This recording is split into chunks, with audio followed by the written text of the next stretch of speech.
Fala, meus amigos. Pô, eu erro minha fala, cara. Fala, meus seres humanos. Fala, seres humanos que eu chamo de amigos. Como é que vocês estão? Hoje a gente vai falar de filosofia desde o início, antes do surgimento dela. Aí os primeiros loucos que começaram a questionar e depois vem Sócrates, o cão. Nossa, que palma. Mitos. Como assim mitos? Tu não ia falar de filosofia? Ia. Vou. Antes da filosofia, o que se tinha para explicar eram os mitos. Então, que tem aqueles 5 elementos básicos, 3 que sempre aparecem, 2 que são opcionais. Vamos para os que sempre aparecem? Vamos. Um fenômeno. Tô olhando aqui do lado de fora da minha janela, tá chovendo. Tá um dia de porcaria. Chuva. Um ser sobrenatural que, bah, é um deus. Vamos, o deus da chuva, tá? O deus da chuva. Tô sem criatividade para criar nomes. E uma explicação, que é como que esse deus mandou a chuva. Aí as outras duas coisas é a conduta humana e o ritual. Esses dois são opcionais de aparecer no mito. A conduta humana é o que fez com que o deus da chuva mandasse a chuva. E o ritual é como que a gente vai pedir perdão. Porque, por exemplo, ó, tinha uma árvore ali na rua, que ela era a árvore sagrada do deus da chuva. E aí a gente tava aqui com frio, a gente foi lá, cortou a árvore pra fazer fogo pra lareira. Aí o deus da chuva olhou e falou assim, essa era a minha árvore. Vocês mexeram com o cara errado. Mandou a chuva pra gente sofrer pelos nossos pecados com o deus da chuva. Aí nós, humanos, ficamos assim, meu Deus, ai, ele mandou a chuva. Depois de 3 dias, ele começou a fazer as nuvens se fecharem no céu e a gente passou por longos dias sem sol e do nada caiu uma chuva forte com trovões. Essa é a explicação de como que ele mandou a chuva. A gente vai olhar e falar assim, meu Deus, perdão, o que a gente tem que fazer? Aí vai descer uma voz do céu junto com as gotículas de água que nos tocam o solo e vai dizer assim, plantem uma nova árvore para mim, o deus da chuva. Aí a gente vai falar assim, pode pá, vamos pegar uma muda, vamos plantar no mesmo lugar que a gente tirou a árvore, vamos fazer uma dancinha ali ao redor, se ajoelhar, pedir perdão pro deus da chuva, e o deus da chuva vai parar de chover. Entendeu? É o nosso perdão, nosso ritual foi plantar a árvore, fazer a dança, se ajoelhar e pedir perdão. E era isso. Eu tô com essa pasta no meu colo, porque eu tava procurando a nossa história da Turutuktu, que era a deusa das águas. Só pra eu ter uma inspiração, mas eu ignorei. Enfim. Então é isso. Antes da filosofia eram os mitos, que eles precisavam de fé. É uma coisa dogmática, uma coisa que, tipo assim, se tu questionar não vai fazer sentido. Logo, tu tem que calar tua boca e tu tem que parar de questionar. Aí, a filosofia, eu vou falar, essas coisas eu já meio que falei no outro vídeo. Só que eu vou falar aqui de novo, porque ninguém merece ter que sair desse vídeo muito bom meu e ter que voltar pra um vídeo que eu ainda tinha cabelo, tipo assim, e se tu quiser uma parte específica do vídeo, tem aqui na descrição os minutos que eu vou falar de cada filósofo.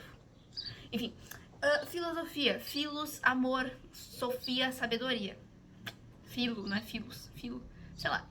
Amor pela sabedoria. Sabedoria por amor? Não se sabe, porque tu pode tanto amar o conhecimento, a sabedoria, quanto tu pode conhecer porque tu ama. Tu ama conhecer, logo tu vai atrás de conhecer. Entendeu? Entendeu? Se não entendeu também, putz.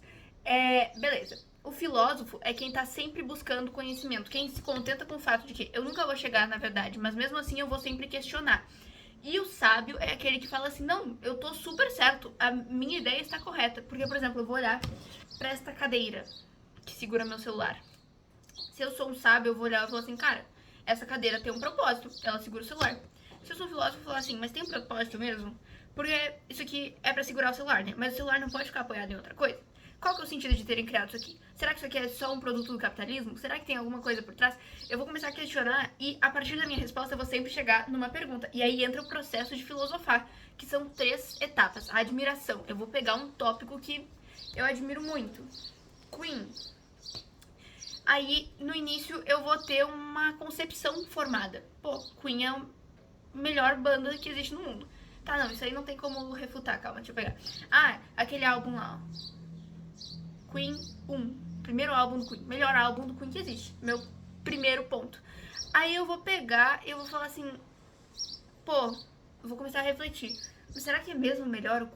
Caralho, o Queen tem vários álbuns, tipo, será que aquele é mesmo melhor? Será que não é Innuendo, que é o último álbum que eles escreveram e que é genial? E aí, depois dessa minha reflexão, eu vou chegar... Não, realmente, eu tava errada. Não é Queen 1 o melhor álbum, é Innuendo. Só que, depois que eu chego nessa ruptura da minha... Então, as três etapas são admiração, reflexão, ruptura. Depois que eu me rompo... Rompo? Quê? Depois que eu rupturo, depois que eu acabo com o meu pensamento inicial, eu vou pegar e eu vou ter essa nova opinião e ela vai gerar um novo questionamento também. Porque eu vou falar assim, tá, Innuendo é o melhor álbum. Mas será que é o melhor álbum do Queen mesmo? Será que o melhor álbum do Queen não é Sheer Heart Attack? E eu vou começar, e eu sempre vou ficar me questionando, e eu nunca vou chegar na resposta. Não existe resposta. A verdade não aparece pra gente. E é esse que é o filósofo que vai sempre buscar a verdade, sabendo que não vai chegar nela, mas mesmo assim ele vai buscar, diferente do sábio que pensa que já tem a verdade e não vai atrás. Tá. A primeira grande questão que os filósofos refletiram sobre. Filosofia começa na Hélade, tá? Hélade é ali a Grécia, tá? Hélade não é Atenas. Eu sei história, eu sei geografia, tá? Eu não sou tonta. Atenas fica na Hélade, tá bom? Mas enfim, na Hélade, a Hélade era o centro do mundo conhecido pros caras que estavam lá na Hélade, né? Os caras que estavam lá, eles olhavam e falavam assim, pô, isso aqui é a nossa vida inteira, tá ligado? Esse aqui é meio que aquele conceito de novo mundo, velho mundo, né? Aí tem uma rota comercial na Hélade. Começa a ter produto circulando ali, enfim. E começa a ter contato com novos povos. Quando tu vê um povo novo, um povo diferente, uma cultura diferente, tu vai olhar e tu vai falar assim, ih, meu, eu acredito que tem 11 deuses, e o humano chega aí e fala que tem um deus só. Mas como é que eu vou saber se ele tá certo ou não? Porque eu acredito que tem 11 deuses e faz sentido ter só um deus. Só que a explicação dele também faz sentido. E aí, como é que a gente vai saber qual que realmente é a história certa? E aí, pra saber qual mito estaria certo ou não, a primeira questão que vai ter é qual a origem do universo. E aí, a filosofia vai ter meio que 3 etapas no seu primeiro pedaço desses filósofos chamados de pré-socráticos ou filósofos da natureza. Por quê? Pré-socráticos antes de Sócrates da natureza, porque, como diria Raul Seixas, eu sou feito da terra, do fogo, da água e do ar em Gita. Essa música muito boa. Que esses 4 elementinhos são a base da arqué, que a gente vai ver com Anaximandro, tá? Mas assim, ó, a origem de tudo vai se basear nesses 4 elementos pra galera lá da Hélade. Primeiro, Tales de Mileto. Ele é o cara que a gente conhece como meio que o primeiro filósofo. Tales de Mileto nasceu em Mileto, porque o nome dele é Tales. Ele nasceu em Mileto. E ele acreditava que o princípio de tudo era a água. Porque aí tu pensa, se eu me faço um cortezão aqui do meu sangue tem água, tá ligado? Se eu não tiver água, eu morro. E também, não, mentira. Sim, faz sentido. Mas basicamente ele olhava lá, a Hélade ficava rodeada por água, né? Ele olhava e falava assim, poxa, a gente tá na Terra e a Terra tá em cima da água. Se a Terra tá em cima da água, a água é a base de tudo. Aí o Anaximandro, que é o próximo, também nasceu em Mileto. O Anaximandro vai olhar e falar assim, não. Temos uma coisa chamada arqué, que seria uma coisa antes dos 4 elementos. Os 4 elementos vão formar a matéria, mas a arqué seria essa origem de tudo na cabeça dele. E a Apeiron é uma força sobrenatural, uma força infinita que vai mexer e que vai coordenar as coisas do universo para o nosso querido Anaximandro.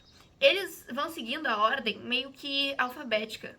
Ó, Tales não tem nada a ver, mas Tales tu lembra que é o primeiro. Aí Anaximandro, aí Anaximenes, aí Pitágoras. Calma, vamos por partes. Eu não sei o que eu tô me exaltando aqui. Anaximenes também nasceu em Mileto. Ele acreditava que a origem de tudo arqué seria o ar. Porque ar é mais importante que a água. Porque se tu fica sem água, tu vive. Se tu não respira mais, tu morre, tá ligado? Tipo assim, tu vive sem água, mas tu não vive sem ar. E que os 4 elementos eram um ciclo, ele também acreditava. O que faz bastante sentido até. Porque, tipo... Bom, só tu pensar. Acende fogo, aí o fogo... Se tu botasse água no fogo, faz vapor, que é ar. Tô ficando louca, gente. E aí é que tudo esse primeiro era cosmologia. A cosmologia é basicamente essa coisa de arqué, essa coisa do cosmos, do entender da onde saiu as coisas, entender a origem.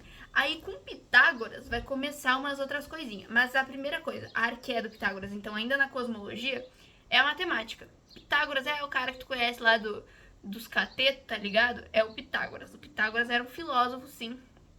Podia ter ficado só com a filosofia, né? Não precisava ter feito a matemática, mas tudo bem. Mentira, gente, o teorema de Pitágoras é muito legal. Eu acho muito legal.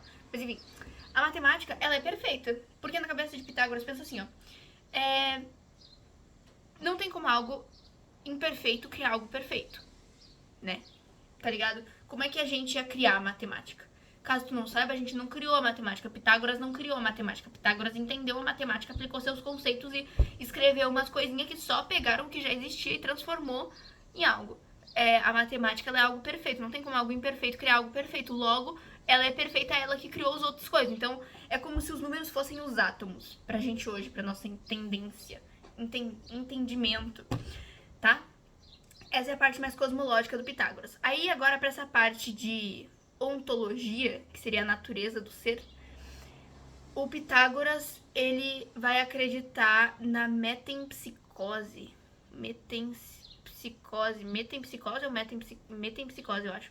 Que é essa junção de corpo e alma. Então, na cabeça do Pitágoras, a natureza do ser é que ele tem um corpo e ele tem uma alma. E aí, para a terceira parte da filosofia, que é a ética, ele acreditava então que se tu vivesse uma vida ruim nessa tua natureza, quando tu morresse por conta da tua falta de ética, tu ia reencarnar com uma coisa ruim, tua vida ia ser uma bosta. E aí tu ia ter que melhorar essa tua vida pra na tua próxima reencarnação tu ir bem. Então era essa a importância da ética pra ele. E ele também vai ser o primeiro filósofo a usar o termo filósofo para se referir ao Tales de Mileto. Tá? Então não vamos confundir. O primeiro filósofo a ser chamado de filósofo é Tales de Mileto, mas quem chama ele assim é Pitágoras. Agora o Heráclito. Então, ó, tava seguindo a ordem alfabética, né? Tales não tem nada a ver. Aí, Anaximandro, Anaxímenes e. Aí, Pitágoras. Agora vem o Heráclito. Depois do Heráclito vai meio que seguir. Foda-se. O Heráclito, ele não é de Mileto. Pitágoras não é de Mileto também. Pitágoras é de Samos. Mas o Éfeso, que é o Heráclito é de Éfeso, e ele acreditava que o fogo era arqué. Mas o que nos interessa do Heráclito é que ele acreditava no conceito de que tudo muda. Pantarrei, nada é fixo. Tu já deve ter ouvido aquela história de ninguém entra 2 vezes no mesmo rio.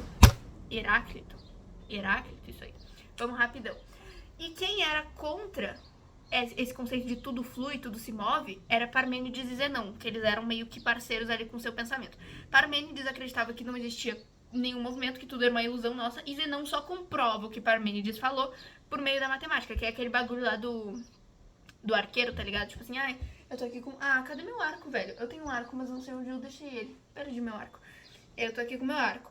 Aí, se eu solto uma flecha pra chegar aqui, quando ela percorrer metade do caminho, vai faltar metade. Quando ela percorrer metade da metade, vai dividindo em tantas partes o caminho, que no fim tu vai dividir por infinitas partes e tu nunca vai chegar lá, a flecha.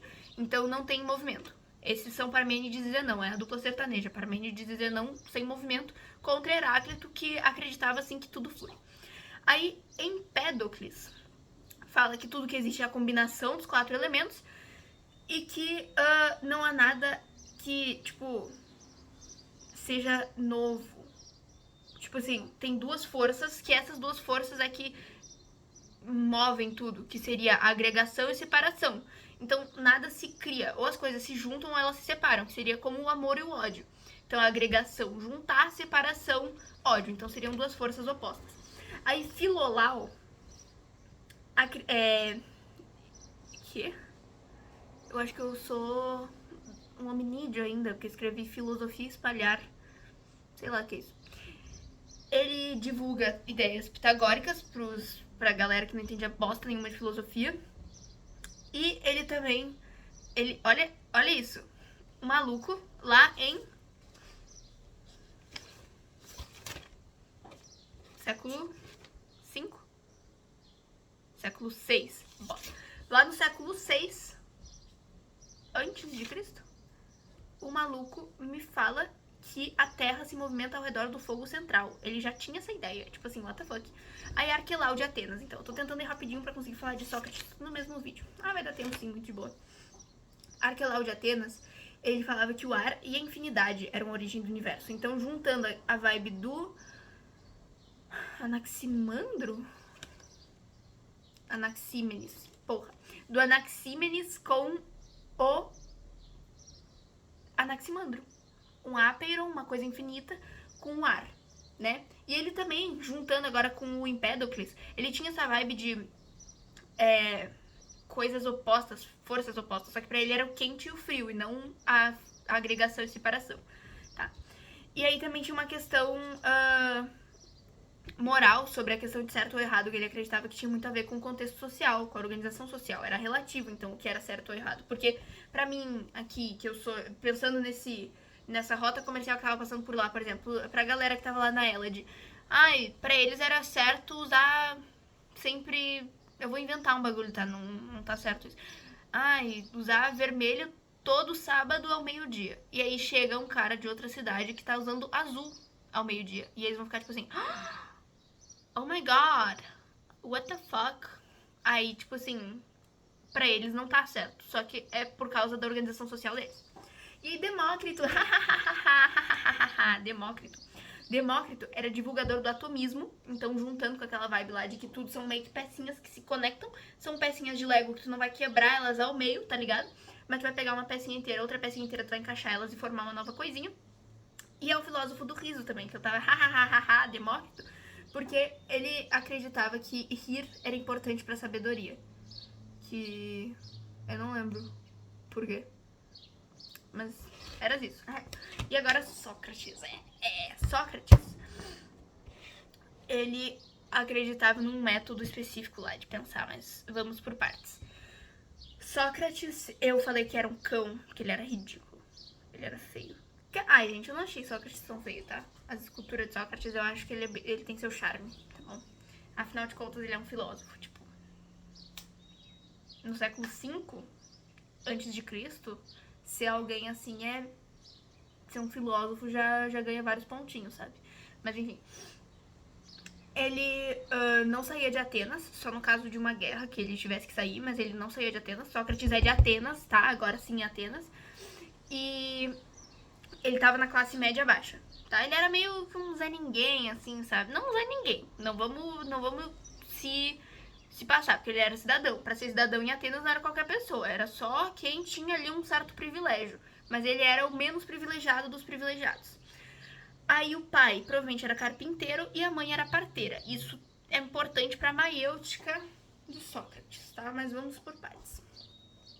Ele vivia uma vida que era muito econômica, que ele se dedicava somente e unicamente, eu falei 2 vezes a mesma coisa, para a filosofia.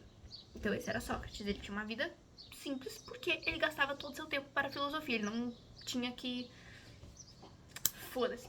A Ágora era um espaço público onde se faziam discussões e votações e tudo mais. E Sócrates sempre ia para a Ágora porque ele era muito polêmico. Ele estava sempre lá discutindo com alguém. E ele estava sempre lá na Ágora. E a galera ia lá assistir também, porque a galera gosta de uma polêmica, né? Não é verdade? Enfim, e o oráculo de Delfos, que era muito conhecido na época lá, que falava os bagulho tudo, chamou Sócrates do mais sábio de Atenas e conheceu ele como o sabedor da ignorância. Aí é daí que sai o primeiro pilar do Sócrates, que é o só sei que nada sei. Tu tá ligado nisso? Porque, tipo assim, ó, se tu pegar pra tu analisar... socorro. Se tu conhece a tua ignorância, se tu sabe que tu não sabe, a única coisa que tu sabe é que tu não sabe nada. Só que se tu sabe que tu não sabe nada, tu sabe que tu não sabe. Eu vi um meme esses dias que era... Sócrates adoraria estar vivo pra ouvir essa pedrada. Era aquela... O que pensa que eu sou, se não sou o que pensou? Tá. Aí... o Sócrates, ele começa a mudar um pouco o foco da filosofia pro autoconhecimento e não mais pra aquela coisa de, ai, da onde saiu o universo e pipipi, popopó. Autoconhecimento tem uma vibe de uma vida irrefletida não merece ser vivida, tá? Essa frase aí pega forte, né? Se tu não reflete sobre a tua vida, tu não merece viver. É basicamente isso que Sócrates estava falando. E aí tem um bagulho que tinha escrito lá no templo de Delfos, que era conhece-te a ti mesmo e conhecerá os deuses. Que tem escrito, que sei lá. E esse é o segundo pilar do Sócrates, conhece-te a ti mesmo, tá? Que o Sócrates falava, poxa, se tu refletir sobre ti mesmo, tu te conhecer, tu vai podendo estar vivendo uma vida bacana, senão vai te fuder. E aí o método filosófico do Sócrates era dialético, ele não escrevia nada, todas as coisas que citei do Sócrates são dos seus seguidores, que é tipo Platão, como é que é o nome do outro lá? Esqueci. Mas o mais conhecidinho é Platão, que escreve muita coisa de Sócrates, né? Então ele não escrevia por hipótese de que talvez ele fosse analfabeto, também porque ele acreditava que se a gente tem algo escrito, a gente não se ocupa em entender essa coisa, mas sim em decorar essa coisa. E é aquele negócio de conhecer, né? Pro Sócrates não basta tu saber, tu tem que conhecer. Talvez não tenha feito sentido essa minha frase, mas pra mim fez bastante sentido. E aí ele tinha essa ideia do parto das ideias, que é a maiêutica. E ele era também meio irônico, mas basicamente o que acontece? Sócrates acreditava que o conhecimento era inato, ou seja, nato é algo que nasceria, então tipo assim, o conhecimento nasce ao longo da vida. Só que Sócrates acreditava que a gente já nasce com o conhecimento, ou seja, o conhecimento não nasce de algum lugar, ele já estava pronto quando tu começou a viver. Logo, ele é inato, ele não é nascido, ele já nasceu. Tipo, não sei se deu pra entender, nato seria que ele nasceria, inato é porque ele já existe. E aí Sócrates tava falando, tipo assim, cara, se eu sair questionando a galera sobre as coisas, em algum momento elas vão chegar na resposta, porque já tá ali dentro, só faltam as perguntas certas pra ativar aquele conhecimento. Aí, o Sócrates, ele fala também sobre uma vida virtuosa, de como se deve viver, que a gente nasce pra ser feliz, não sei o quê, e que tem esse conceito de eudaimonia, que seria ser o melhor que poderia ser, um bagulho assim. E aí tem a maldade. Meu Deus, tem um pássaro cantando, eu vou enlouquecer. E aí a maldade pro Sócrates é só uma coisa que nos confunde, porque a gente viu uma coisa, a gente achou que fazendo essa coisa a gente seria feliz, a gente se confundiu porque a gente é ignorante. Então a maldade é o fruto da ignorância. E aí a lógica do Sócrates, então, já tô chegando no finalzinho, não vou falar nada do Platão, eu acho. Porque a gente nem viu muita coisa do Platão também. A maldade... Que maldade? A lógica do Sócrates era assim, ó, tu tem uma ideia principal. Aí tu pensa sobre essa ideia. Se tu tem uma contradição, uma exceção dessa ideia, sim, tu tem que reformular a tua ideia. Não, então essa ideia tá de boa, bola pra frente e vai pra próxima ideia. Então essa é a lógica do Sócrates. Todas as plantas têm folhas verdes. Tá certo? Não, tem uma exceção. Tem uma plantinha lá que a flor dela, a planta dela, a folha, caralho, é rosa. Logo eu tenho que reformular minha ideia. Tá. E aí ele morreu em 399 a.C. por conta de uma acusação que ele recebeu lá de corromper a juventude ateniense e desrespeito com os deuses, porque ele questionava demais, né? Sabe aquele meme lá? Eu vou botar se eu conseguir. Não vou botar não, vocês que pesquisem. Que é um ganso correndo atrás de uma criança e tá escrito no ganso Sócrates na criança atenienses. Basicamente Sócrates saía perguntando pra todo mundo e a galera se irritava, porque ele era meio irônico também com as perguntas dele, sabe? Tipo assim, ele irritava as pessoas. E aí ele foi condenado a beber cicuta. Os seguidores do Sócrates até conseguiram negociar pra ele fugir, só que o Sócrates ficou puto por causa daquela ideia de virtude dele. Ele falou assim, cara, eu tenho que viver uma vida virtuosa, tá ligado? A justiça tem que ser feita. Se a justiça não for feita pra mim, tipo assim, se a justiça declarou que eu tenho que morrer, porque senão, se eu for uma exceção pra justiça, ela vai parar de ser seguida pra outros casos também. E aí, pra ele não fazia sentido fugir, então ele meio que falou assim, ok, podem me matar. E tem aquele quadro muito bonito lá, chamado A Morte de Sócrates. Né? Isso. E aí que tem Sócrates numa cama, assim, aí tem Platão, assim, aí tem umas análises muito picas desse quadro por aí que vocês podem dar uma olhada. Mas era isso, viu? Bons estudos e eu espero que tenha dado pra entender. Se não deu pra entender, chora mais. Não, mentira. Podem comentar, que eu sempre respondo meus comentários.